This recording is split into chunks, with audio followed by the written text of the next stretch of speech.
Hi everyone, my name's Tammie and okay, I've been putting this off for quite a while now and I feel God is calling me to tell my story as much as I don't really want to.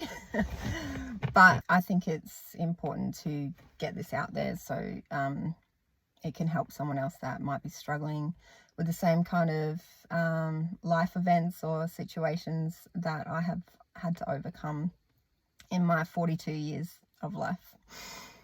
Okay, so it's a lot to unpack and I don't think I'm going to be able to do it all in one video. But yeah, so I might have more videos to come to unpack the certain events that are going to come out of this video. So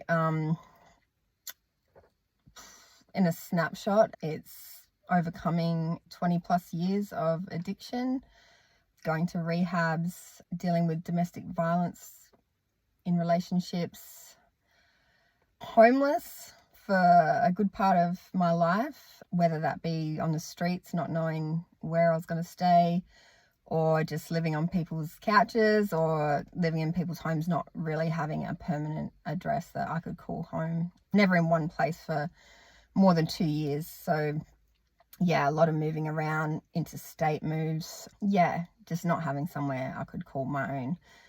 So I guess I'll just start from the beginning. Like a lot of people, I grew up in a broken home. My father left when I was like 8 or something. Yeah, without much contact afterwards. I don't really have a lot of memories from my childhood. There's, the first 10 years are really patchy. I've just missed I've missed the main point. I became a Christian in the last 3 years, which has definitely turned my life around. And so I know God wants me to tell my story. And yeah, so I guess where it kind of all started, the addiction anyway, I think I was about 12 when I started smoking, which, gateway led to marijuana, skipping school a lot because I didn't fit in. I guess that's a lot of social anxiety I used to have as a kid, not really understanding what was wrong with me, just not fitting into any groups in particular. Yeah, so I guess I've only recently been diagnosed with autism, ADHD, PTSD in the last 6 years. Yeah, so that explained a lot when I found out that. So yeah, so as a teenager, I was really struggling with those symptoms, just constant anxiety, depression, difficulty in communicating in relationships. Yeah, but back then that really wasn't picked up, especially in females. I was really good at camouflaging my symptoms, which was exhausting, very exhausting. Yeah, just trying to fit in. But yeah, and then when I found drugs, that really helped my ability to connect with people, I guess. Well, in my head, it felt like it. So yeah, when I don't know if it's worth going into all the different drugs I experimented with, like acid when I was 14, until I reached a drug that really helped me with my ADHD and autism symptoms, which was speed when I was 15, which graduated to meth and eventually smoking ice. So that was all by the time I was 17 or 18. I was definitely mixing with people that I probably shouldn't have been in, not so healthy relationships. Domestic violence was a pretty big thing, controlling relationships. And I had to eventually move state to get out of one of them for my safety. I believed it was definitely for my safety. So I did that when I was about 19, I think. Yeah, so I was heavily addicted by the age of 18, 19. I was injecting as well at that stage, really needing help. I went to go get help. My mum took me to get some help at one stage before it got really bad, and they were going to try and get me into a rehab, but because I hadn't injected yet, I wasn't bad enough to go to the rehab that was available at the time, and I had to go on a waiting list to go into a less severe rehab, which was more for alcoholics and and things like that. So that was really detrimental to me getting early intervention, because in my mind, well, I was like, oh, well, I'm not bad enough to get help yet, so why don't I just go to that next level, and then I'll be, bad enough to get some help. So on my 18th birthday, I was dead set on doing that, in which I succeeded, but that kind of led me down a greater path to addiction. So, and I wasn't ready to seek help at that point because I thought I was functioning just fine. So, I carried on. I was a functioning addict for a huge period of my life. In my 20s, I held, jobs, in call centers and banks, for my early 20s, just sort of doing it on the weekends, or like 3-day benders, and, coming to work, pretty tired and stuff on a Monday or Tuesday, struggling to get through the week, just hanging out for Friday. That went on for a couple of years until I moved interstate again and sort of found other ways to survive, which, I was pretty headstrong. So I was always had these goals I wanted to achieve. I wanted to own businesses. I wanted to exceed, chasing money. That was a huge thing for me. But obviously none of those things filled the hole, or the trauma that I hadn't dealt with from events in my life. So the drugs sort of acted like a band-aid or a shield, I guess. So I didn't have to think about those things, and I could just focus on achieving what I thought was going to fix me, I guess.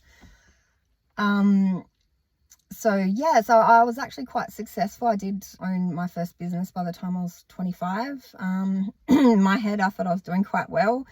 Didn't really put 2 and 2 together that the money I was making was just supporting my addiction. And because I didn't really have to be there every day, I was free to increase my addiction, which I thought was actually helping me at the time, because I thought it was opening my eyes and it was giving me the motivation that I so lacked. And I think that's had a lot to do with self-medicating my ADHD symptoms, like the fear of, just instigating a task. I had all these goals and all these things I wanted to achieve, and without the drugs, I just couldn't get there. And with them, I had the motivation to do it. I guess that's what the whole lack of dopamine and stuff, and it was fulfilling that need. So I ended up having a couple of businesses by the time I was in my late 20s. And I was focusing on other goals just to fill that void. Like I was really into fitness and bodybuilding.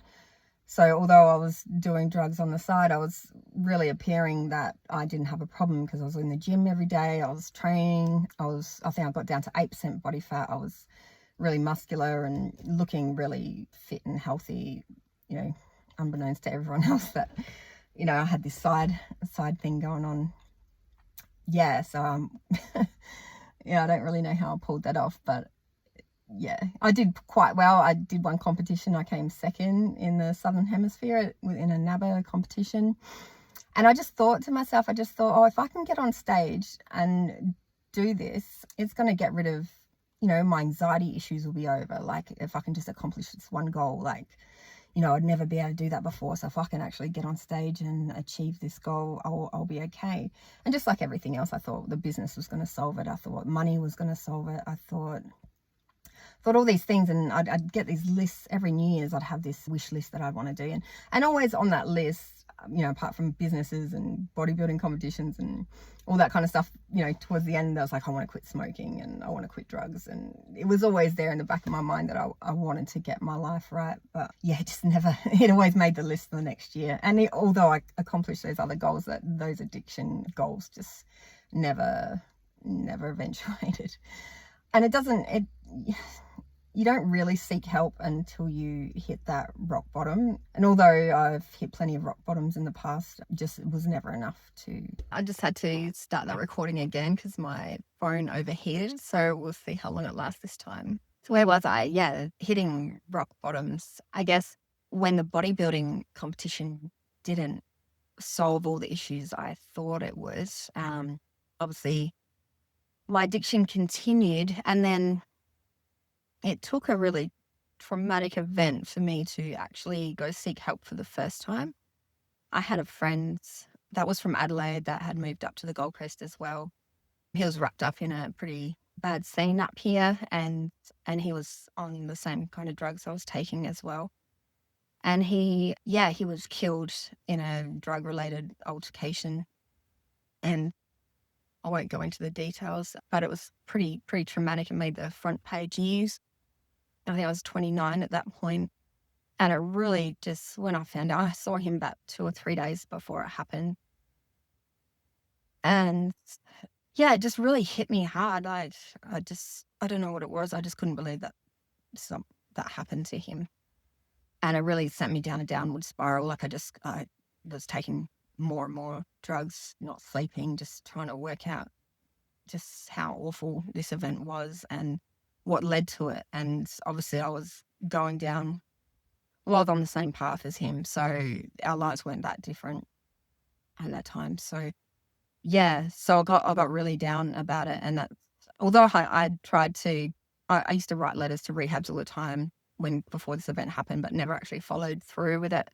And this time it really made me go get some help. So I wrote again to a rehab. I think it was in Sydney. And I thought getting in a rehab out of the state that I was in was going to help, so I wouldn't be mixing with people in my area. Yeah, so I checked myself into I went into detox for a couple of weeks.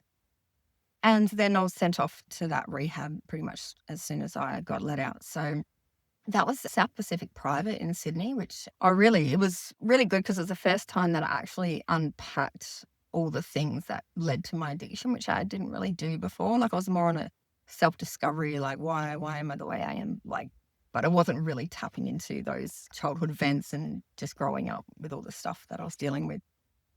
So yeah, that 6 weeks was really good. I was really positive. I was on prescription, I was on Valium, I was obviously coming off meth and all that kind of stuff as well. But yeah, as much as it helped, I got out. I think I stayed off for a little while. And I think I was going to Narcotics Anonymous. That was the program that they taught in that rehab. And I was starting to go to those meetings. I think this was about 2012. So I was going to these meetings, but I don't know, I'd share my story and do all the steps. And I think they believe in a higher power, not necessarily Jesus or God, which some people would say God, but I would say higher power because I just was not a believer at that point. And it just never really resonated or hit the mark for me personally. It has worked for other people, so I'm definitely not dissing the program or anything like that, but it didn't help me. And in the end, I ended up hanging out with people that, started using again. So I, started using them and actually ended up on harder drugs than what I was on before I actually started that program. And that was my choice, and ultimately it is your decision to go down these paths. But so ended up in a bit of a mess again, but I was still functioning. I still had the business, and I still, money was keeping me going. I found another goal. One of my friends had joined the Legends Football League that was starting in Australia, the LFL. And I thought, oh, okay, if I can do this, then maybe, this will be the answer as usual. So I started training. I got off the drugs for a bit. I never really got off the Valium because it was always something in the background. If it wasn't on ice, I'd be on prescription meds from the doctor, or it was always something. I was never just on nothing. So I was able to train for a while.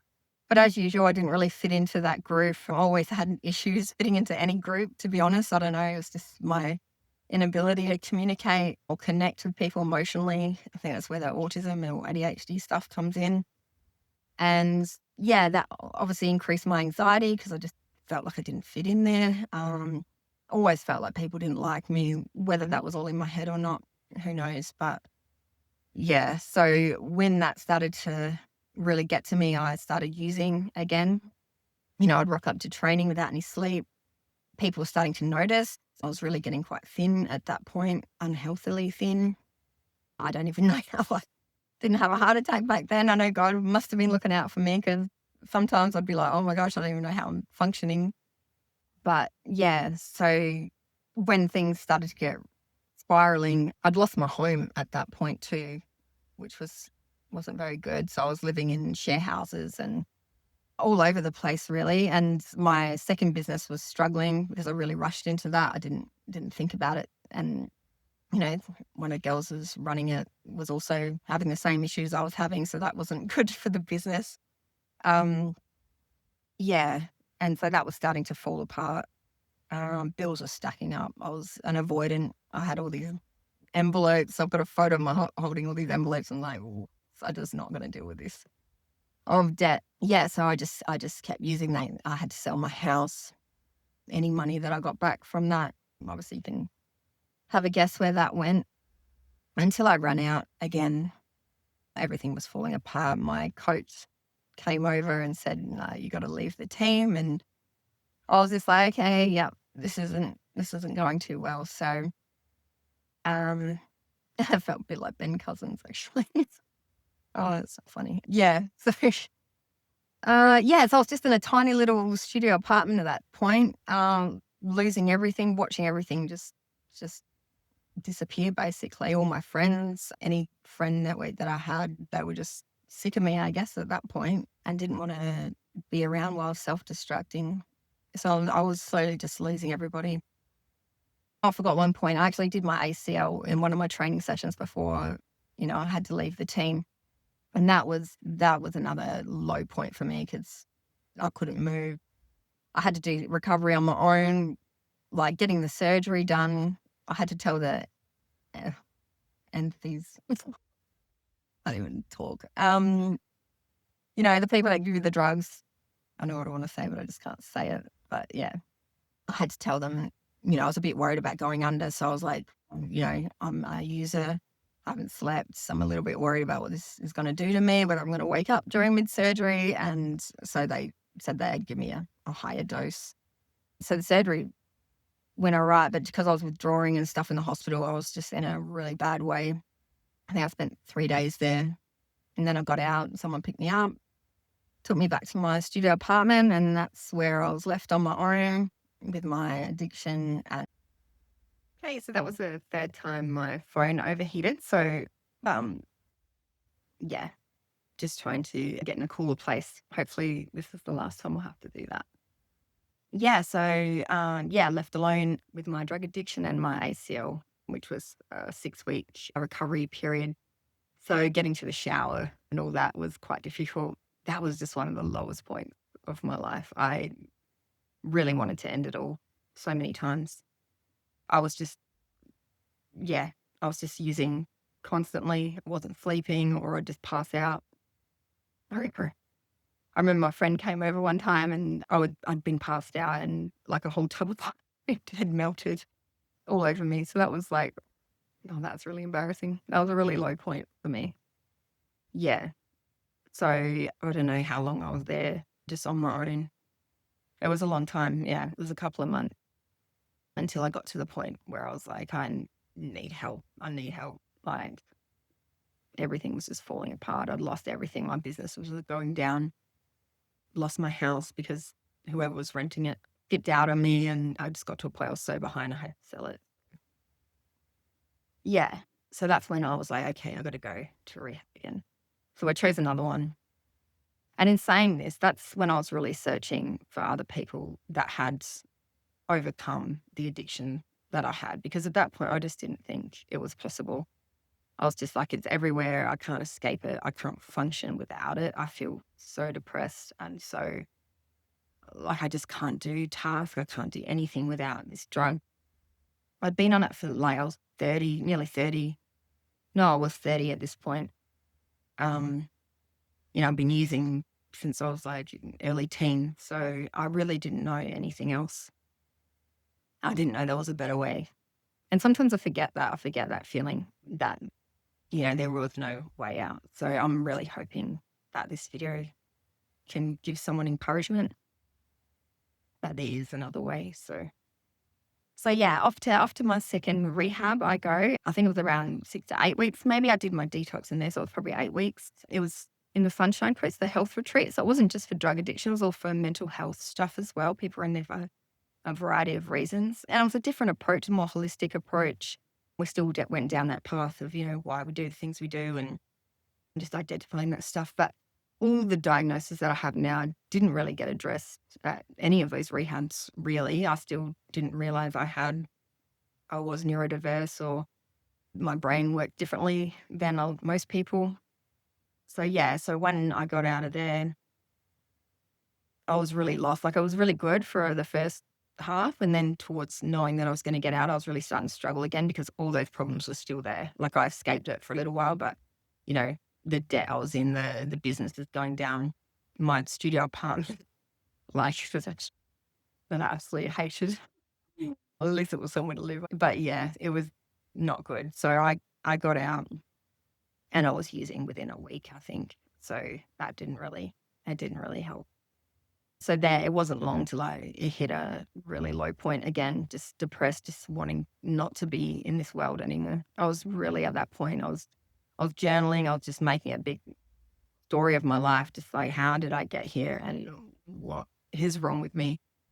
Yeah. So at that point, I just knew I had to go back to Adelaide where my family was because I wasn't going to make it on my own. So yeah, I made the move back to Adelaide from Queensland. I had to just let it all go, basically. And I had in my mind that I wanted to go to uni. I needed something to get me off this destructive path I was on. Like, I needed something else to focus my attention on to keep me going because I just had nothing at that point. I had nothing else to hold on to. So, and that was the only thing. I mean, I had, when I was high, I used to read psychology textbooks and, psychology measures and tests and stuff. I was so interested in that and thought, psychology, I needed to work out what was wrong with me. So I went back to Adelaide. It didn't go as planned. As soon as I was there, I ran into someone that, I used to use with or that, was not good for me. And by the time I got off the plane, I was on drugs again. I was like, I can't escape this. It's everywhere. So I was in that relationship for maybe 8 months, which ended up being not such a bad thing because I got off that stuff, even though I was on some other stuff here and there. The main problem was gone because, yeah, just for whatever reasons, he didn't want to use that anymore. But yeah, during that time, I was really depressed. I think all users go through a good 12 months of depression because your brain is adjusting to what you've put it through. It's trying to get back to some kind of level of normality, and that dopamine's gone. So it's that repair time that you need. So towards that end of that relationship, I was like, no, I'm going to uni. I had my fitness certificate in fitness, which is what got me into uni. So thank God I I did that in Queensland. I had no idea what I was getting myself into. I left school, pretty much did not really pass a grade from year 9, didn't finish year 12, even though I went through the years having principal meetings and stuff like that to try and explain why I wasn't there most of the time and give me another chance because the work I did hand in was good enough, but my motivation wasn't there to finish high school. So, yeah, but I definitely could do the work. So when I enrolled to uni, yeah, I got into my psych degree and that was good. I moved back into my parents' house, which was tough being at, 31 at that point. Yeah, but it was really hard, to even just read a page of a textbook. I'd read the sentence over and over again. I'm like, how am I going to do this? And I'd have these moments the ADHD was kicking in, I don't have the motivation to do this. And I'd go have little 20-minute naps between study sessions. It was just a really hard slog that first year. But the work that I handed up was good. And I had a high enough GPA at that point to transfer into an honours stream, which was really good for me to get into honours. So the second and third year, I got better and better. I joined a study group. I was really hanging in there as much as my social anxiety felt like it was killing me at times, especially in tutorials. We have to talk in front of everyone. I was just absolutely petrified. And obviously I had my identity issues there. I had a lot of lack of confidence and I guess self-hatred, just for where I'd came from and who I was. I didn't want anybody to know. I felt a lot of shame in that point, just being around, normal people who I thought was normal anyway. Yeah, and just trying to fit in and to just make my way through those 3 years of undergrad. By the time I hit third year, I was struggling. I was drinking still, and I was taking Valiums to get through those couple of years. So I was still addicted, even though I wasn't on the hard stuff anymore. And then I came across an old friend that had dexamphetamine pills, and I started to use them. And it's just a prescription for speed, I guess. I mean, it's a controversial topic. Some people think it's good, some people think it's bad. I thought it was great at that point. It was fixing all my problems. I was starting to really excel in uni. My grades were going up.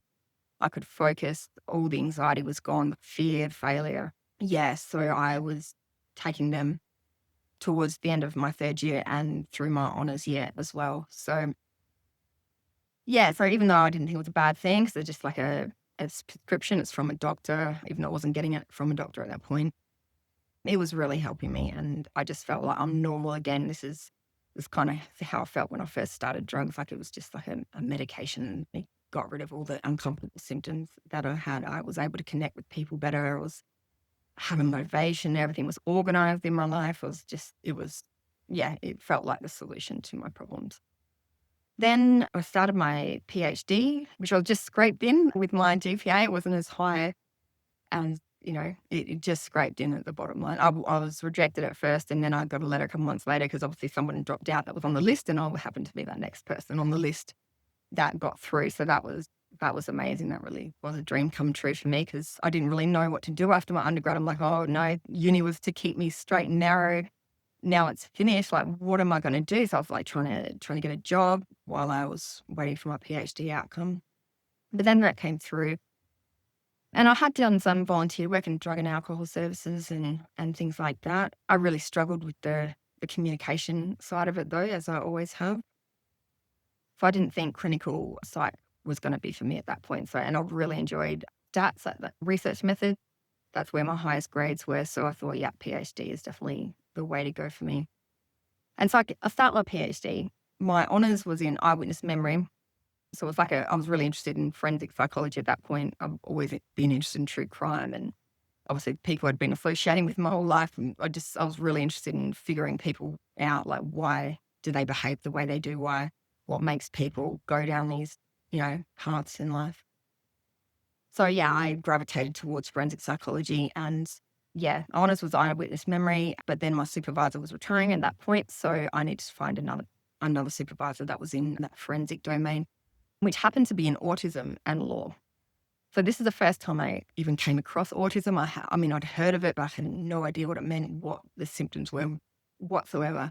So that first year, I was really researching. I was reading books, reading studies and all that kind of stuff. And I was just, I don't know, I think it was around the time when COVID hit as well. So I was really in an isolated space, just really trying to figure out what is going on. And I was just sort of ticking all the boxes in autism, especially in females, because it obviously presents different in females, a lot of camouflaging, a lot of masking, but all the stories, all the testimonies from people that had it, I was just identifying with like, you wouldn't believe. And I was just like, oh my gosh, this could be the answer. And also had an ADHD diagnosis at that point too, which is where I was actually getting the medication from a doctor at this point.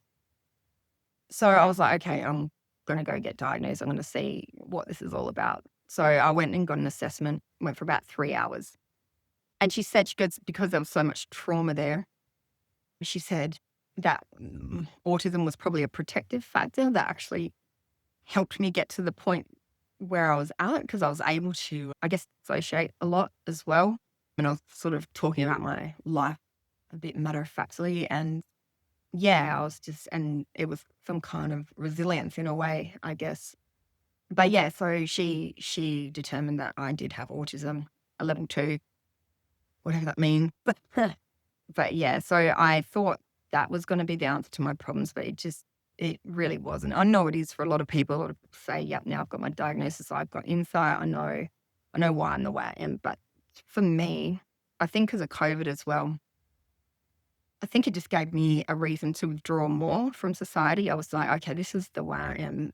And if I'm not comfortable interacting with people, I'm like, I don't have to. But that actually was really detrimental for me. Like I withdrew more. I used autism as an excuse to not do things.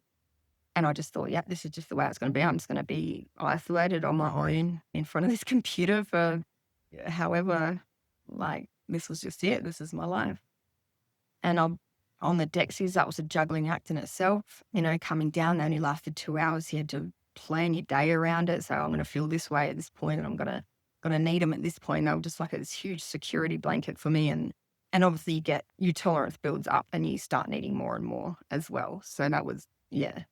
I By the end of it, I think I was on them for nearly 10 years by the time I got off them. So, and that was hard in itself. So, I think I'm getting off track. But anyway, I think that's the Dexy really, I think my brain had enough at that point. Halfway through my PhD, I got pregnant from a broken relationship. I wasn't with him anymore, but we were sort of still seeing each other. We weren't living together anymore.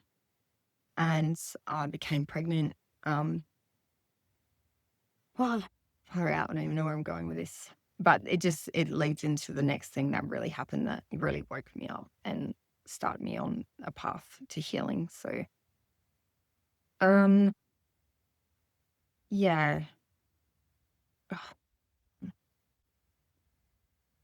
Sorry, I had to take a little break then. This is more recent, so it's a little bit more difficult to talk about. But yeah, I might just go back just before I got pregnant, which was where I was really isolated. I was receiving NDI support. I had someone coming over and doing yoga and stuff with me, which is something I've learned more about in the spiritual world, but I won't go into that just yet. Yeah, so I was just in a sort of like a little townhouse thing on my own. I was doing my PhD. I was actually doing quite well because I was out of a relationship that wasn't very good for me. There was dynamics there were just really bad with exes and all sorts. And I just wasn't coping with the symptoms I was dealing with and doing my PhD. So I left that relationship and I was in a house, townhouse, whatever, small place by myself, taking my, ADHD medication, just not leaving the house. I was that fearful. I couldn't even go out and do the front gardening. And that was another, support because I just didn't like the neighbors seeing me. I didn't want outside contact. And so I didn't realize this was making things worse because I was just more isolated, which made all the symptoms worse. I was just going down these rabbit holes and trying to work out what was wrong with me. And I was drinking sometimes as well. And that wasn't good for me. I was getting in myself all sorts of trouble and just mixing with people. And I think with autism, you don't recognize other people's intentions a lot. And I would always get myself in trouble with certain people. So that's a fly there. Anyway, yeah. So, but I think the medication was really affecting me at this point. I was starting to hear things. I was getting really paranoid. The paranoia would just increase just months on end. And to the point where I just thought my neighbors were conspiring against me and all sorts of stuff. I mean, there was interactions and things that weren't normal going on, but I just obviously my paranoia and the symptoms of taking the medication was taking its toll and making things magnified to the point where I just couldn't take it anymore. I was petrified of my neighbors. I thought they were going to come in. I thought they were in the roof. I thought, yeah, just all sorts of things. And I didn't really put two and two together that medication might have been contributing to that fact. So, yeah, I actually had to move out in such a rush because I'd go to my parents at like 3 in the morning because I thought I could hear things and it'd just be so scary and I could hear them. And I had psychosis in my addiction before, but this was different. I couldn't put two and two together. I was just like, no, this is different and it's not me tripping out. So so I ended up having to move out of that quite abruptly. It was during COVID and you had to get, it was one of the things that you actually could do in lockdown. So I actually moved out, put all my stuff in storage. I only lasted at that place not even 6 months. It was just so heartbreaking because I'd got out of, a relationship. I wanted to start again. I thought this was the answer. But no, I happened to move into the wrong place with a guy next door that was interested in me. So, and that was really just not good. Yeah, so I moved back in with my mum again, which was not ideal. And that's when I found out I was pregnant. And that was because my ex was still sort of visiting at that point. I was just like, what am I going to do? I'm homeless. I'm pregnant. I'm halfway through my PhD. what am I going to do? Um, and abortion for me at that point, like I've had 2 abortions in my teens and in my early 20s, which I didn't really think a lot about back then, but it's definitely something that's changed. My viewpoint on that has changed dramatically. And that's not something I wanted to do this time, even though it felt like the most easiest option at the time. I was like, no, whether, you know, my daughter's father was going to be involved or not, I was going to do it. But I did want him to be involved. And so I was at my mum's again, just in the upstairs spare room, sleeping on the floor pretty much for months. I think that's where I got my first paper published as well. So I did accomplish something there. I was doing presentations, I was doing the best I could. But yeah, it was not an ideal situation because I was still having auditory hallucinations. I thought the people at my old place were following me there. I thought they were outside. I was waking mum up in the middle of the night saying there's people outside. I'd ring 000.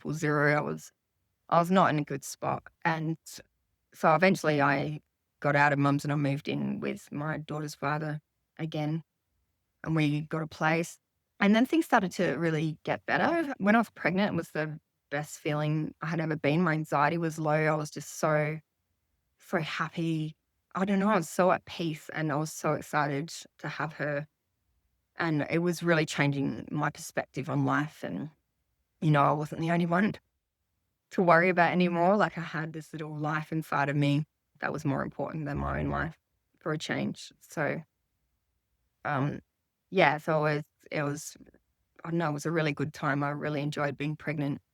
There was a lot of stuff going on with my partner's ex at the time as well. She was on the same stuff that I had struggled with my whole life. So that kind of really intimidated me because I didn't want that in my life anymore. But it was so volatile and so destructive as well. I just wasn't coping with that anymore. So once my daughter was born, I had some time off from my PhD. And the first 6 months were absolutely amazing. She was just everything to me. She just changed the way I thought. And I just wanted the best for her. I just wanted her life to be nothing like mine. And I was really determined to do that for her. But things started to get really bad when DCP, Department of Child Protection, become involved in my partner at the time. My daughter's father's ex, her children were getting taken away from her and we were going to have them full time.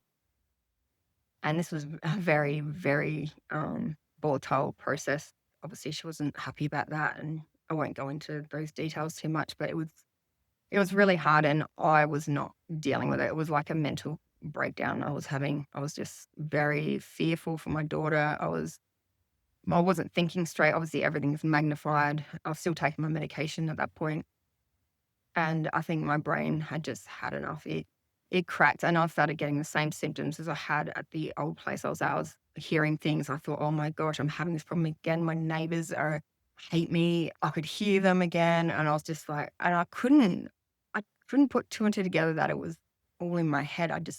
It just wasn't feasible because I was fine. I was functioning. I was doing my PhD. I was like, to me, I was fine, but it just got so bad. It really got really bad to the point where I admitted myself to a community mental health center. And I was talking to the guy just fine. But I was saying I can hear voices, like I can hear, like I was having a psychotic break. But even though I could communicate and I was functioning, it was just with stuff going on in my head that I had no idea how to deal with. And I thought it was real. And I think that was brought a lot of my PTSD symptoms, I thought, because it involved violence and, underworld and things like that. So all that was coming back at me, and I thought I was being chased. Like this life that I ran away from was all coming back to hit me all at once. Little did I know that it wasn't really happening. So I went to the community mental health centre and they said, no, you need to go to Royal Adelaide Hospital. I said, okay, I've done this before. Like I've been to rehabs, I've done this is fine. Yeah, like I'm feeling fine, but I know there's something not right. So I thought, yeah, they're just going to put me on some Valium or something. And then they'll just let me out. It was the first time I'd been away from my little girl. She was like 6 months old. I was still breastfeeding at the time. And then when I went to the hospital, it just got so much worse. Like and I've heard stories, other people's experiences as well. And I'm not blaming the staff. I'm not blaming anything, but it's not a good experience when people don't know how to deal with a patient coming in with these symptoms and possibly autism and all the rest of it.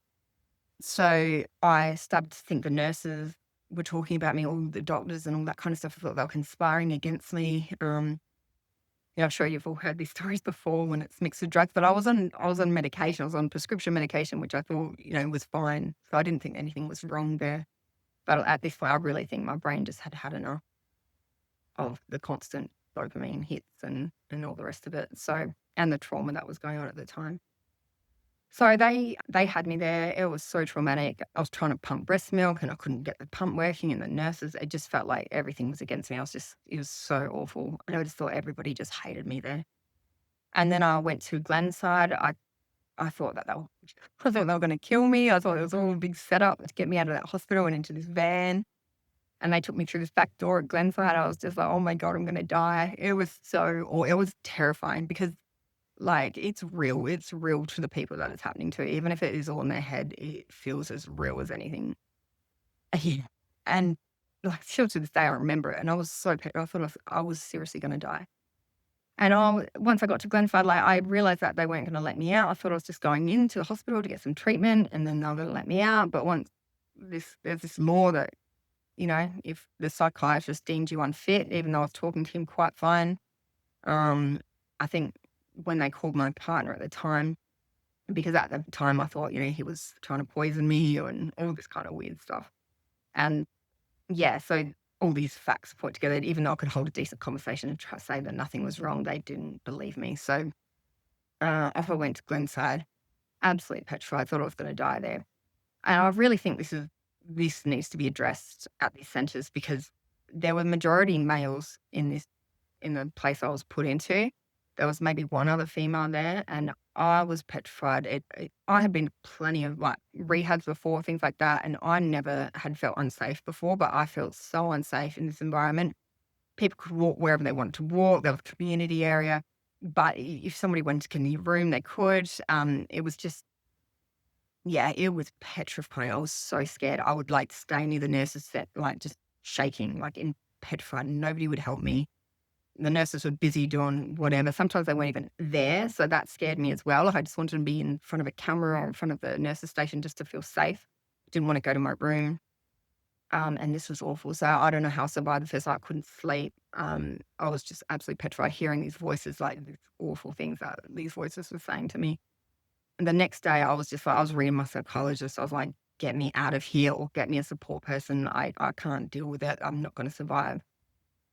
So they really were resistant in that fact because there just wasn't protocol. But eventually my psychologist really worked hard for me. I really appreciate all the hard work she did to help me here. And eventually through the NDIS, I got my support person to come in and stay with me for the night so I could actually get some sleep. And I remember as soon as she was there, I was like, oh, I'm fine now. So I got on my laptop and I started marking assignments for uni. Like I can't even believe that this was happening. But yeah, so she was in there but she could tell that it wasn't a good situation for me to be in as well. She's like, oh, this is not that great. And I'm like, yeah, not just me, like this is not a good place for me to be in. But anyway, I saw a couple of psychiatrists and eventually I got out and all I had to learn, like stuff was still happening inside my head that I didn't want them to know. I had to get out for my safety.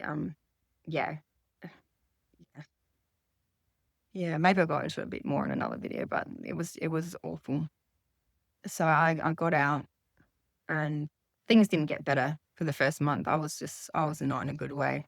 I didn't understand what was happening. I was reading the DSM, trying to find out what diagnosis does this fall under because it wasn't schizophrenia. Like it did not fit all the criteria. So eventually I started to think like, and I was not a believer. I was not spiritual whatsoever. I just thought we're here, we died, that's it. Like, But then I go, I can't find what's wrong with me. There's nothing. So I started to think it was spiritual. And that when I sort of started to reach out to my brother, who was a Christian, also my sister at that point. And I was just like, I need some help. So I think it was another 3 months of going through absolutely hell with this hallucinations and all the rest of it that was going on.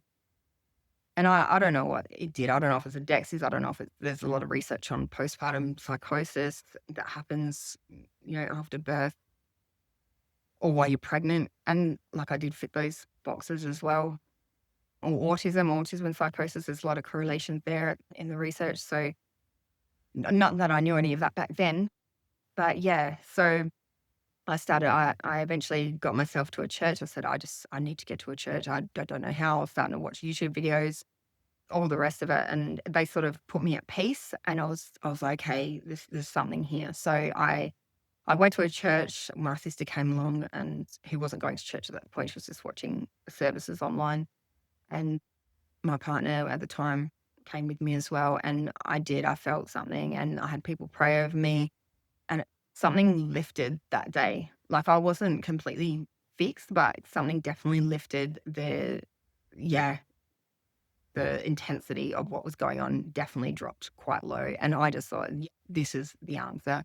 I don't know anything about it. Like I grew up in a Catholic school, so I knew stories and stuff like that, but I never felt the kind of spiritual thing that was happening. And so I just kept going off. I went full throttle in it like I do with most things. I just reached out for anything, any weekly meetings, any Bible studies, anything like that. I was just like holding onto it for dear life because it was the only thing that broke what was happening. And my PhD was done at that point. Like I was just like, I'm not going to finish this thing. Like it was done and dusted. I couldn't even speak a sentence. I was that petrified all the time. I could not get out. I could not communicate with my partner. I couldn't make dinner. I couldn't make food. I couldn't do the washing. All I got was skin and bone at this point. Like I looked very, very unwell. And that had never happened to me before without something to blame. Like it wasn't just the Dexys. It was something going on. It was awful. Anyway, so pathway to recovery from here. So this was in January in 2023. So my daughter was around 10 months old at this point. And so I was going to church. I was doing these groups. I was reading the Bible. I was sleeping with the Bible because I was that petrified. It was the only thing that could bring me some kind of peace at that point. And just reading scriptures. Like I'd get out. I could make something at that point, a meal, or I'd try and do the dishes. But like I'd have to run away into the room and just read scripture and just say these prayers just to stop the intensity of what was going on with me at that point.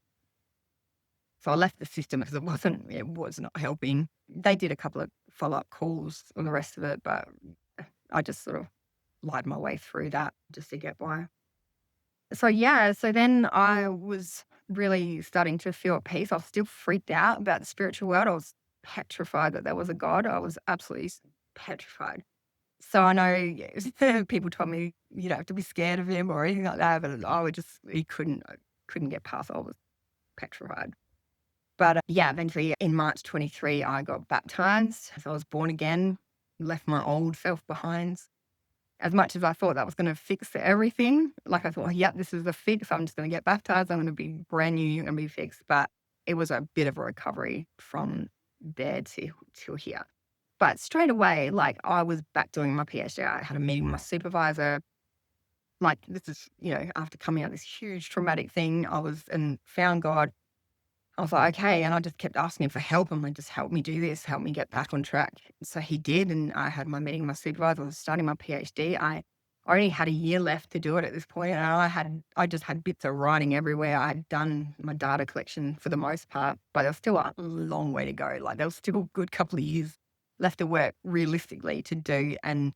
But he just got me through it. Yeah, I don't know how I did it. Like pretty much writing the whole thesis from scratch, and I had to do it within 12 months or 18 months, I think, by the time I actually finished it. I got an extension, but yeah, so that was really eye-opening me. And just reading, I pretty much locked in my room, reading the Bible for a year, just focusing on my PhD and my little girl back at my mum's house at this point, because that relationship was not working at that time. I had to get out quite abruptly.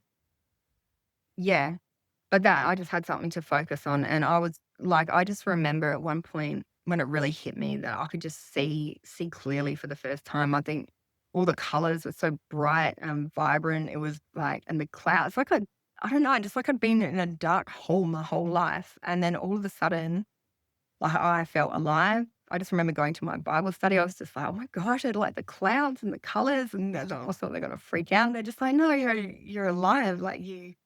you're actually alive for the first time in your life. And yeah, and I truly believe that it's really been a struggle, like a roller coaster since then. Like it's, 3 years in March that I got baptized, but it's been 3 years since I've been saved, which I just called out to God. I said, yeah, just save me. I'm in a freaking mess. If you're there, just save me. And he did. So it's been a roller coaster. I have had to move around a lot in the past 3 years and really struggled getting my PhD finished. It was a lot of work. I can't believe I graduated in February. So yes, I'm Dr. Tammie Foster now, which is just unbelievable from where I came from to not even finishing high school, being on drugs and homeless and just struggling through life my whole life. But yeah, so here I am and yeah, it's done. I don't know what God's plans are for me. I'm still in autism research. I feel like there's so much to do in this area. There's so much unknown stuff about it. And I still struggle with it. Like I don't like to label myself as different things. Like I definitely have all the characteristics, but I'm functioning now. I can go out, I can communicate with people. Like I still have those little struggles and like problems talking sometimes, but God helps me every day and I'm improving. And yeah, so there is hope. I want to say that to people who are struggling out there and especially with drug addiction or any kind of diagnosis you have, like the brain can change, it can heal. And I went through so much healing in my brain to be able to finish that PhD in that 18 months. I had to, my brain was cooked. It was absolutely cooked from all the stuff I've taken and all the trauma that I was exposed to. It was not working properly. So yeah, I'm not scared of people anymore. Like a fear was a huge thing. I had to conquer that. The fear of, yeah, just fear of other people, fear of the underwear bikies, all the rest of it. Just that was brought about through my, relationships and trauma and PTSD. So complex PTSD, whatever it is. Yeah. So now I guess I'm just on this journey now. Like I feel like the hard stuff is over, the real hard stuff of healing. I had to really do that work with God. And I saw psychologists for 20 years. And yeah, they were helpful, but I really didn't tap into the core of what was wrong.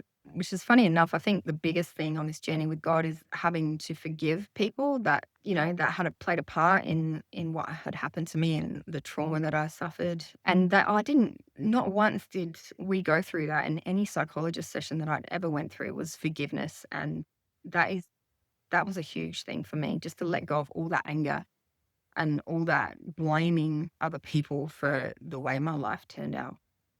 Yeah, so if that's one takeaway point, I would really encourage people to focus on your trauma, where it came from, who was involved, and just try and see it from a different perspective. I had to I had to look at myself and what role I played in those relationships and what my intentions were and which I never really did before. So that kind of lifted the load of the blaming and the victim mentality that I had lived with for so long. And it's still hard. Like I still struggle with some of that stuff, but overall, I have done that forgiveness work and let it all go. I guess is the main thing. So I guess I don't know. I know God's wanted me to tell my story for a while now, and I've come up with every excuse under the sun not to do it. I'm not someone that likes to be seen still. I really struggle with that. Yeah. But I'm growing and I'm changing and yeah. And I guess I just want to give people hope and just like your life doesn't have to be like this. There is another way you can heal. There is light at the end of the tunnel. So yeah, I don't know how to finish this off. Um yeah.